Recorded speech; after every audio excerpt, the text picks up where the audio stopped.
So Rand Paul gave a pro-Trump speech at the RNC. I want to watch it and then break it down. There are good parts of it. There are bad parts of it. Overall, it annoyed me, and I'll explain after this. President Trump gets things done. When some in Congress wanted a so-called revenue-neutral tax plan, Donald Trump and I worked together to make sure that it was a true tax cut. I brought President Trump an idea for better, less expensive health insurance called Association Health Plans. Donald Trump overturned years of red tape and bureaucrats, and he made it happen. While others talked about criminal justice reform, President Trump actually signed the First Step Act, the first real reform in a generation, and one that sought to undo the harm that others, like Joe Biden, have done. For those of us who lament the Biden crime bill that locked up a generation of young black men, remember that Biden bragged about a bill that still wreaks havoc among people of color. I'm supporting President Trump because he believes, as I do, that a strong America cannot fight endless wars. We must not continue to leave our blood and treasure in Middle East quagmires. I flew with him to Dover Air Force Base to honor 2 soldiers whose remains were coming home from Afghanistan. I'll never forget that evening. I can tell you the president not only felt the pain of these families, but that the president is committed to ending this war. President Trump is the first president in a generation to seek to end war rather than start one. He intends to end the war in Afghanistan. He is bringing our men and women home. Madison once wrote, "No nation can preserve its freedom in the midst of continuous warfare."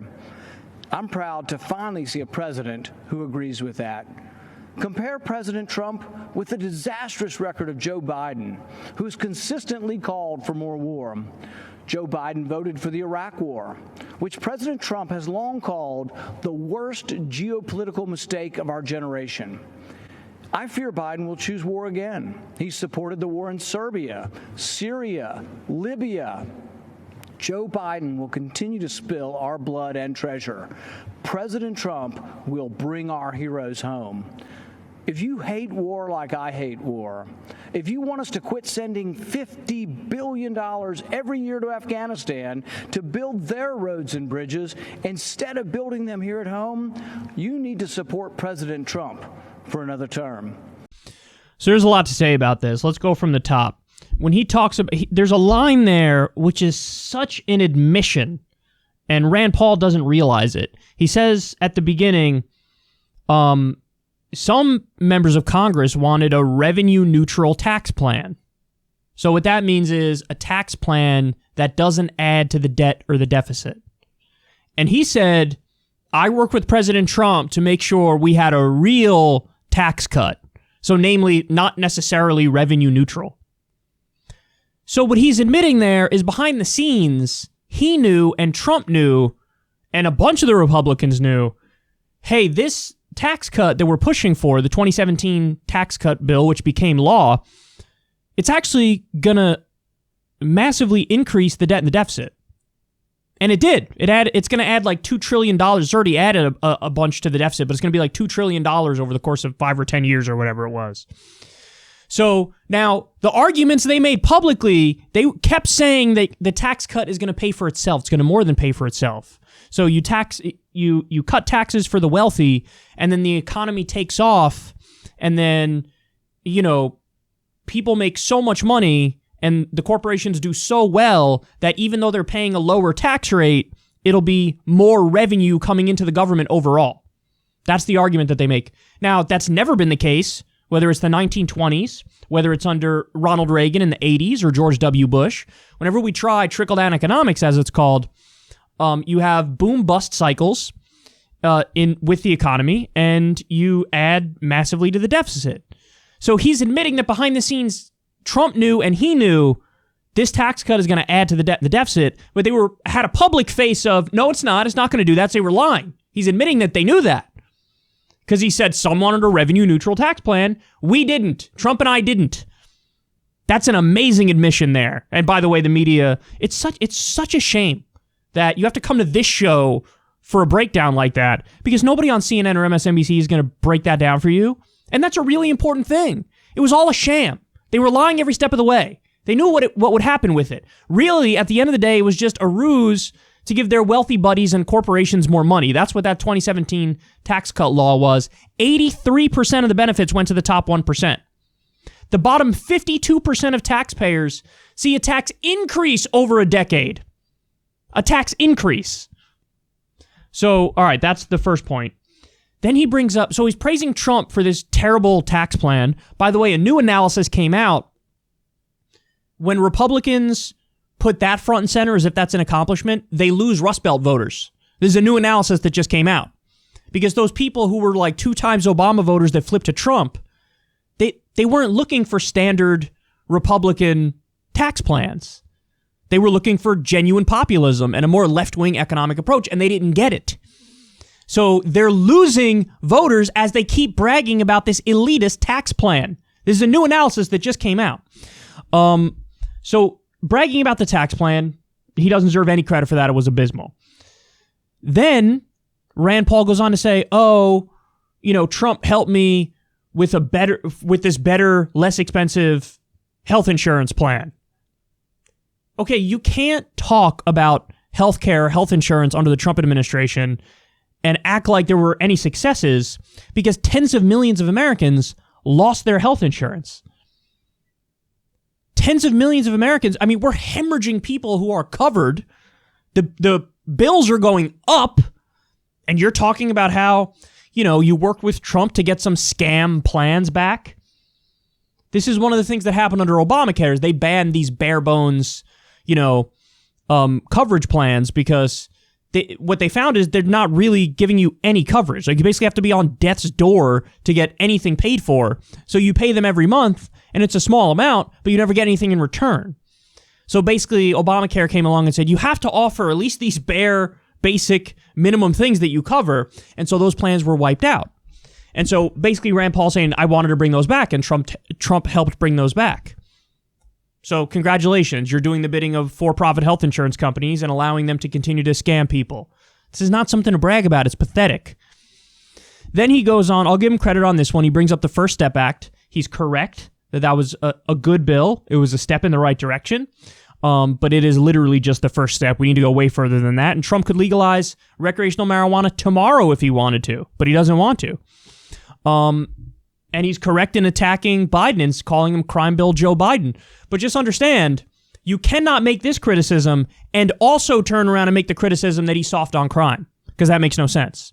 If you're attacking him on the crime bill, you're saying he's too tough on crime. He's locking up people gratuitously. So you can't say that and then simultaneously say, oh my God, look at the riots and the chaos and the mayhem and the anarchy in the streets. Blame Joe Biden because he's soft on crime and he's controlled by the radical left. Those two arguments are contradictory. You have to pick one. Now here's the main part that got under my skin and why overall, even though he had some decent lines in there, I hated this speech. He's bragging about how Trump is against endless wars, but Rand, I don't know if you noticed, he's continuing all of them. He's not pulling out of the Middle East. We're still there. He's been president for quite a while now, and we are still there. In fact, in an interview the other day with Axios, what did he say? He was asked point blank, hey, how many troops are going to remain in Afghanistan, by the time election day rolls around? How many troops are going to be in there? And he said about 5,000. When he got in office, there were 8,000. So you reduce it by 3,000, you keep 5,000 there, and you think that's something you should be praised for? You think that's ending the war? That's not ending the war. Not even close. See, Rand correctly went after Obama when Obama did this same trick. What did Obama do? Go back and watch. He said it in a million speeches. He said it in State of the Union addresses. He would talk about these wars as if and we're on our path to coming home. We're going to do it because it's the right thing to do to end these wars. And he would always pay lip service to non-intervention, to withdrawing. But then what he would do is yo-yo the troop levels all day long. Whether it's Iraq or Afghanistan, he'd add more and then he takes them out. And then he'd add more and then he takes them out. And then he'd add more and then he takes them out. And by the time he got out of office, we were still in Iraq, we were still in Afghanistan, we're still doing the drone war throughout the Middle East. And that's the exact same thing with Donald Trump. We're still in Iraq, we're still in Afghanistan. Now we got 500 troops in Syria. And there's a story that came out today that I'll get to later about that, about how there was a fight between Russian troops and U.S. troops. He's also escalating massively with Iran. He ripped up the Iran deal. We violated the deal. He ripped it up. And now we're sanctioning medicine going into that country. He assassinated a top Iranian general. And you're acting like this guy's anti-war? He's not even close to anti-war. So how much of a sucker are you, or how much of a liar are you, that you're giving him credit for the lip service he pays to being against war? Because again, Obama paid lip service to being anti-war too, but Rand Paul correctly pointed out, you're not actually anti-war, you're keeping the troops there. It's the exact same thing with Trump. He ain't bringing the troops home. They're still there. So it's pathetic. Like, I don't know whether he's being fooled or he's a liar. And he's like, I know he's not going to do it, but I'm going to praise him anyway. I don't know. But, go back and look at stuff I said during the Obama years. I was criticizing Obama for keeping the troops there. You want to know why? Because I'm not a partisan hack. I'm consistent. I care about the actual issues. And I wanted Obama to pull out of the Middle East. He didn't do it, so I criticized him for it. I want Trump to pull out of the Middle East, and he's not doing it, so I'm going to criticize him for it. But this is what's so frustrating. It's like, why? How can you praise the guy as if he's anti-war when he's continuing the wars and just paying lip service? I mean, what a colossal sucker. And this is the same thing, by the way, with the populism stuff. Like, Trump, in a lot of the video montages yesterday, he was talking to working people. There were these, like, videos of, like, this guy's a lobster fisherman and this person's a farmer. And those people are trying to make it seem like, oh, yes, he cares so deeply about working people. Yes! But then they'd, like, slip in a line about, and that's why we need to do deregulation. Deregulation? So you're putting forward a working person to argue for a Wall Street agenda and pretending like that's populism. I mean, this stuff is just a slap in the face. Even the whole thing about, oh my God, he's anti-outsourcing. In his first year in office, there were 93,000 jobs that were outsourced, which was even more than the previous year under Obama. Stop giving credit to frauds, man. I mean, this is fraudulent stuff. He's not anti-war. He's just paying lip service. And, a guy like Rand Paul, if he did actually believe in what he says he believes in, he couldn't say this stuff. He would be criticizing him in the exact same way he criticized Obama.